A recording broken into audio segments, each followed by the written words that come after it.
is Christina Concepcion. Some people call me the mega daughter, and So can we ask you some questions? of course you can. So what's the first movie that made you cry? My Girl, a 90s film. If you could trade lives with someone, who would it be? I would trade places with Meghan Markle. What's your favorite Ivy treatment? I like the Beverly Hills Lift and Ivy Lift. Describe your life using one word. Passionate.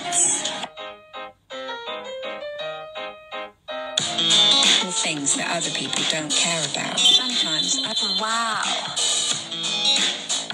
I arrived San Francisco. Hindi kayo maniniwala kasi kabadong-kabado ako.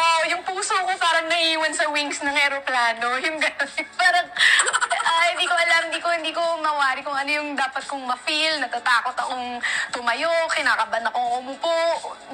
Restless ako. I didn't know what to expect. I didn't know kung ano yung ma-feel ko, but I missed Papa so much. So, nasa baggage claim ako. Hinintay nila na makita ko yung bag ko. Kasi baka makalimutan ko yung dala ko eh. So, nung nakita ko na yung bag ko, right from the moment na hinila ko siya, yung papa ko talagang ganun na, naka-open arms na siya na tumatakbo sa akin. When he came and he goes, "Baby!" And then, nag-freeze talaga ako. Hi! Tapos hinag niya akong ganun. As in, sabi ko, oh my God, hindi ako makapaniwala. I didn't know what to do. I didn't know what to do talaga. When I... I know. Thank you, sweetie. Amen. I really miss you. I love you. I miss you. I miss you. I love you. Even if basta I text you, I know you read it. I'll always update you there. I love you. I'll update everything para you're aware, love. Mom, In morning and in bed, so great job taking care of yourself this whole time. I know. Thank you, sweetie.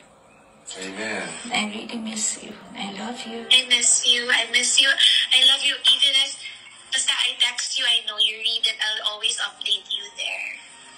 I love you. I'll update everything para you're aware, love. It's so nice to me. Yun ang pinangahawakan ko. Yung kabaitan niya nung nakita kami. Alam mo, Casey, you're a lady of class. A lady of class. At natatandaan, I don't know if you remember this, but you were 18 years old. Sa debut mo, lumapit ako sa'yo. And I said, I hope one day, yung anak ko, si Atasha, will grow up like you. A classy and fine lady. Thank you. I'm so proud of you. Thank you.